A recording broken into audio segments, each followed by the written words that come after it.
भारत में जब से ईवीएम का इस्तेमाल होना शुरू हुआ है तब से उस पर सवालिया निशान लगते रहे हैं। जब केंद्र की सत्ता में कांग्रेस थी तो बीजेपी सवाल उठाती थी और अब जब पिछले 10 सालों से बीजेपी केंद्र की सत्ता में है तो कांग्रेस समेत तमाम विपक्षी दल ईवीएम पर सवाल उठा रहे हैं। ऐसे में लोकसभा चुनाव के बीच ईवीएम का मुद्दा एक बार फिर गर्मा गया है। अब लोकसभा चुनाव की वोटिंग के बीच इलेक्ट्रॉनिक वोटिंग मशीन यानी ईवीएम और वीवीपैट का मामला सुप्रीम कोर्ट तक पहुंच गया है। जबकि चुनाव प्रणाली में ईवीएम काफी महत्व भी रखती है, बावजूद इसके विपक्षी दल ईवीएम पर सवाल उठाते रहते हैं। इसी बीच एक बार फिर चुनावों में ईवीएम के इस्तेमाल को लेकर सुप्रीम कोर्ट में याचिका दाखिल की गई थी। इन याचिकाओं ने ईवीएम से डाले गए वोटों का 100% मिलान voter verifiable paper audit trail यानी कि वीवीपैट से कराने की मांग की गई थी। अब सुप्रीम कोर्ट ने इन्हीं याचिकाओं का निस्तारण करते हुए शुक्रवार को अपना फैसला सुनाया।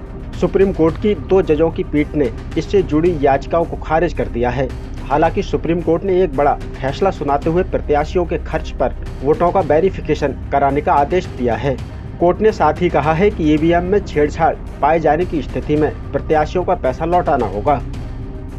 तो चलिए बताते हैं आपको कि सुप्रीम कोर्ट के 2 जजों की पीठ ने वोट वेरिफिकेशन पर क्या फैसला दिया। सुप्रीम कोर्ट ने कहा कि अगर कोई प्रत्याशी वेरिफिकेशन की मांग करता है तो उस स्थिति में इसका खर्च उसी से वसूला जाए, लेकिन अगर ईवीएम में कोई छेड़छाड़ पाई जाती है तो संबंधित प्रत्याशी का पैसा वापस होना चाहिए। कोर्ट ने निर्देश दिया है कि सिंबल लीडिंग यूनिट की प्रक्रिया पूरी होने के बाद उसे सील कर दिया जाए। SLU को वोटिंग के बाद 45 दिन तक सुरक्षित रखने का भी आदेश दिया है। इसके साथ साथ सुप्रीम कोर्ट ने ईवीएम की जांच को लेकर भी बड़ी बात कही है। सुप्रीम कोर्ट ने निर्देश दिया है कि उम्मीदवारों के पास परिणामों की घोषणा के बाद टेक्निकल टीम की तरफ से ईवीएम के माइक्रो कंट्रोलर प्रोग्राम की जांच कराने का विकल्प होगा।